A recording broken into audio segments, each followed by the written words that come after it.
Finally आमची artist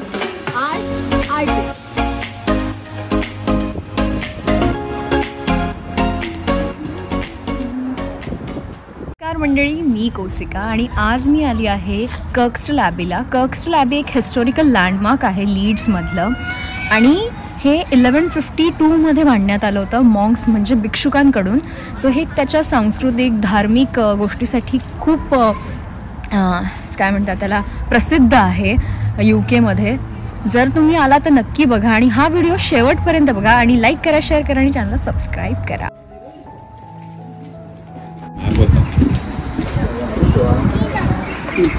basically they use to cook here.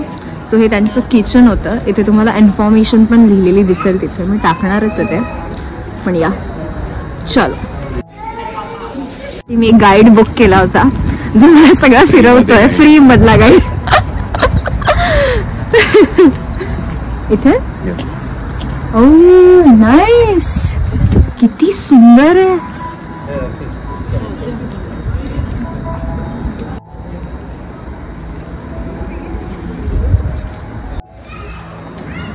हे बघा किती सुंदर आणि किती मस्त बांधण्यात आलं होतं आणि त्या काळात हे असं बांधणं म्हणजे खूपच भारी आहे. Look at this, so beautiful. खरंच खूप भारी आहे.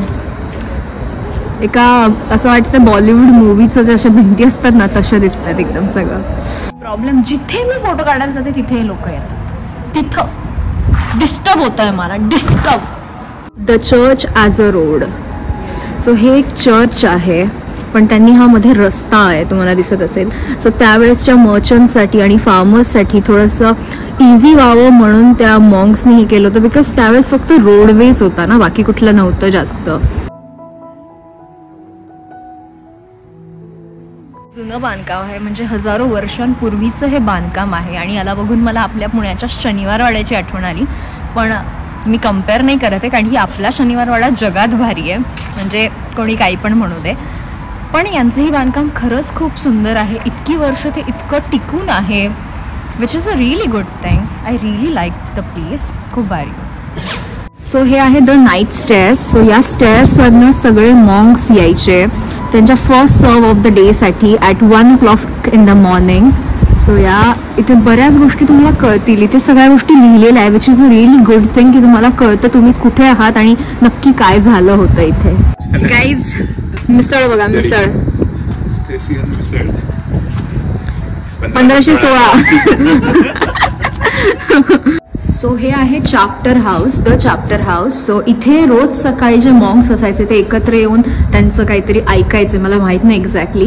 So this is the most important building after the church in this Kirkstall Abbey. So कळतं इथे अशी गिफ्ट्स का ठेवलेत, जागोजागी अशी गिफ्ट्स ठेवले. हा फोटो बघा आणि हे बघा, क्या यार, खरंच महिन्यापूर्वी हे झाड असं बहरलेलं होतं बघा. आयुष्य पण असंच आहे मला वाटतं, नवीन पानं येतात, जुनी पानं झडतात, but it's fine, it's life guys, it's life. मी स्वतःला समजवते.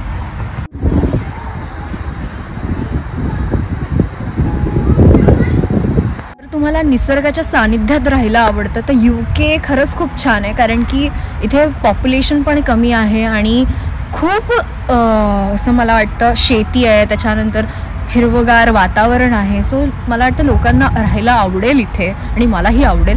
पण फक्त वेदरमुळेच थोडंसं वर्स्ट सिच्युएशन असते कधी कधी नाही, रोजच.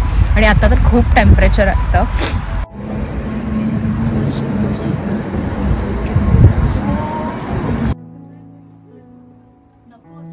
खरंच भारतीय कशालाच घाबरत नाही बघा. नो एंट्री आहे तर नाही जाऊन बघू ना आपण, आमच्याकडे स्टुडंट ID नव्हतं, नाही जाता येईल ना आपल्याला. आणि त्याने आणलं मला मध्ये. इथे समोर ना रिव्हर आहे, दाखवलं मला इकडे. काय नजारा आहे भाई.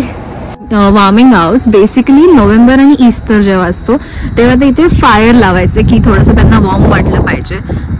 पण बघा जिथे ते आग लावायचे तिथे गिफ्ट ठेवलंय, म्हणजे काय म्हणायचं यांना. इथे कोण गिफ्ट ठेवतं? काही नाही. आपण निघू आता मला वाटतं. अच्छा. सो ब्रिटिशांनी त्यांचा देश सुंदर बनवण्यामध्येच अख्खं आयुष्य घालवलंय, तेही दुसऱ्या देशांना लुटून, स्पेशली आपला देश भारत. तो इथे एक कॅफे पण आहे,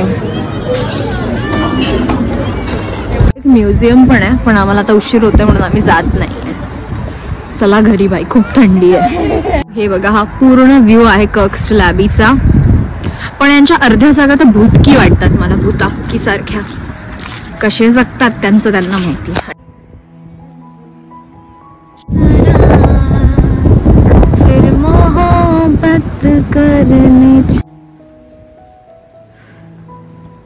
एवढी चढती मी माझ्या आयुष्यात चढली नसेल तेवढी मी UK ला येऊन चढली. सगळं असं असतं, असं एकदम. सच्ची जिंदगी की चढाई नहीं चढ़ पा रही, पर ये चढाई चढनी पड रही है. आमची युनी पण अशीच आहे. सो या मुलीने भारतातनं भाकरवडी आणली. थँक्यू. भाकरवडी हे काय, अळीवचे लाडू, बेसनाचे लाडू आणि आपल्या सातारचा कंदी पेढा.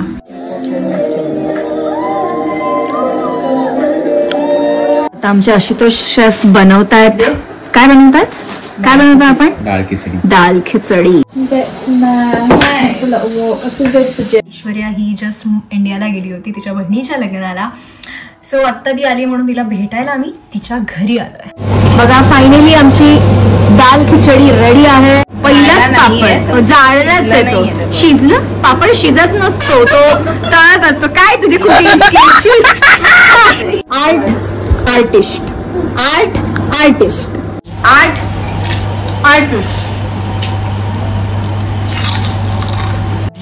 हे कसलं लोणचं ऐश्वर्या? लोणचं बाई, त्याचा पूर्ण मुरब्बा झालाय ग. असं एवढंच एक पापड. ऐश्वर्या मॅडमने मुंबईवरनं म्हणजे महाराष्ट्र मधून पुरणपोळ्या आणल्या, ज्या मला अजिबात आवडत नाही. पण हा ठीकच आहे. तुला विचारलं कोणी? विचारलं का सांग. पण ह्याच्या आधी तुम्ही किती बोललात मला तुला पुरणपोळी आवडत नाही का? मग तेच मराठी माणसावर कलंक बनवायला. हो, पुरणपोळी बनवायला येते मला. ठीक आहे. पुरणपोळी खाण्याच्या पद्धती पण वेगवेगळ्या सिटीनुसार महाराष्ट्राच्या.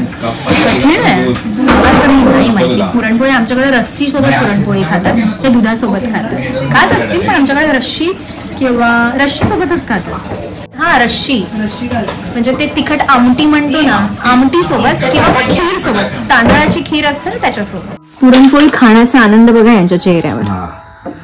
जो खुशी मिल रही. मला पण थोडस टेस्टला देऊ शकतेस तू प्लीज प्लीज. थोडस मी डिझर्व करते. ही पोळी विरघळती, मेल्ट होते तुमच्या माउथ मध्ये. खरंच खूप छान आहे, पण स्टिल मला पुरणपोळी नाही आवडत. पुरणपोळीच्या समोर आवडेल.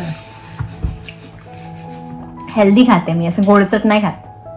काढ ती पोळी, काढ तोंडातून. आत्ताच्या आत्ता काढ ती. खूप थंडी आहे गाईज. Bye bye, Tata.